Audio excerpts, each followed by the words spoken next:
Hello, my name is O'Keefe Johnson, and I'm going to be talking about my professional lifeline. And I'm going to be talking about it with the comparison of Machu Picchu, the hike to Machu Picchu. It's something that I was really excited and lucky to do a few years ago.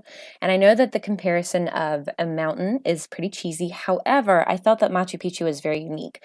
It takes a lot of work and a lot of travel to get to Machu Picchu, and it's kind of a hidden place. It's literally the hidden city. So the reason I chose this is because a lot of people think that you start at the bottom and you go to the top, and that's just the easy way. But the fact is that in order to get to Machu Picchu, you have to actually travel a good a good distance, and you actually have to make a bunch of pit stops. And so basically, there's a map that I made. It's very crude. It's just like Dora the Explorer, but in this map, you see a few different spots. In the first place, I like to think of as kind of the beginning of the journey. It's a safe place, and it is actually Cusco, Peru. So Cusco, Peru is a lot of times where people start their journey to Machu Picchu.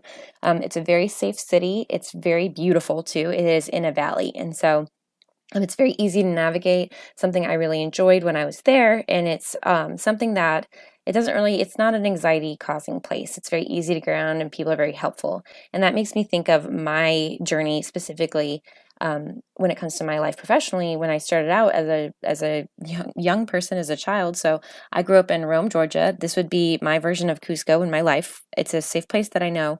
It's someplace I essentially existed all my life, and it is someplace too where I was able to live with my family. So I have my mom and my dad, and then I have three siblings. So an older brother and two younger siblings, a brother and a sister. So that is sort of the foundation that I had.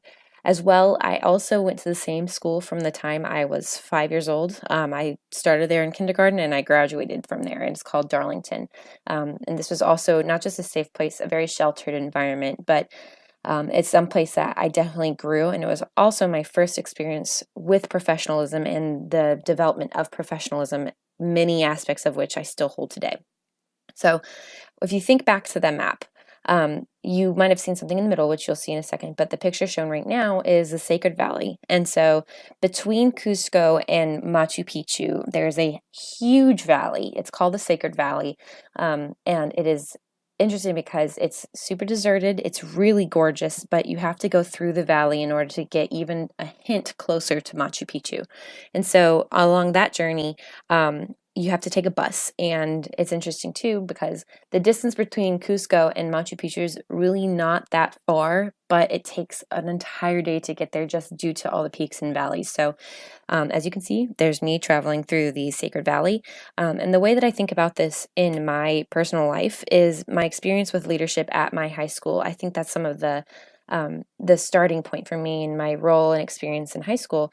So it was either things existing within my high school or activities I was involved in at the time. So my first experience with residential life, which is the area I work now at the University of Georgia, I actually went to boarding school. So my school, when you got to the high school level, you had the option to board, and I actually became my head day prefect, which basically meant that I was like an RA for high school for about 2 years, which I really, really loved. It was an amazing experience. I also got to work with international students, and that was a very unique experience as well. And it's definitely what drove me to fall in love with what I would later learn to be not just student affairs, but international student life.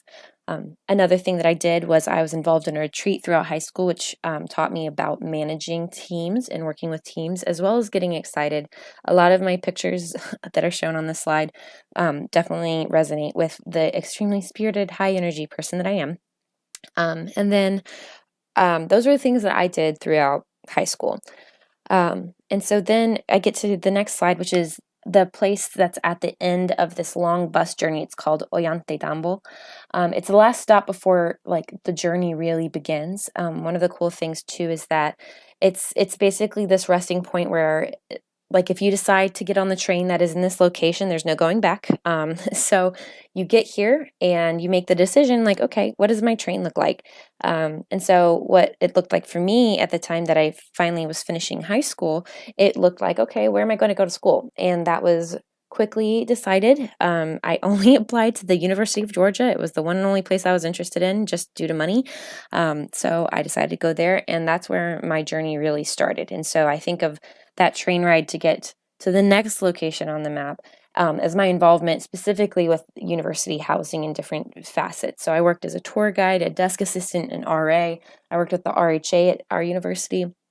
These are all things that started building me professionally and preparing me for what would eventually be kind of the resting spot. So, thinking about that train taking me to the tiny city that's at the bottom of of Machu Picchu. It's like the last resting point. It's called Aguascalientes, and it's the waiting and preparation place. And so, it was exactly where I was getting ready and thinking about, okay, what is it about my personal life that is feeding into my leadership skills, my personal skills, my professional skills, that's going to allow me to be the best kind of professional. And what does that profession even look like?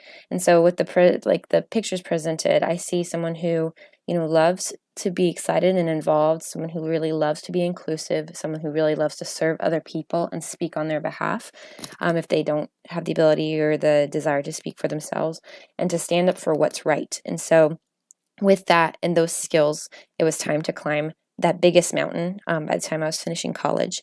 And so, with that in mind, the last tiny little leg is the bus ride up. And as you can see in this picture, it is a zigzagging bus through the mountains on the very edge. You don't want to tip over because you will fall. And so, with that final last climb was graduating and getting into my program that I love so much. And that is the ability and time it took to get to Machu Picchu. And so finally getting to the top and making that success and recognizing like, wow, this is huge. This is not a small thing. But then also recognizing it was all these other experiences that allowed me to get there and allowed me to grow for the better, for better experiences or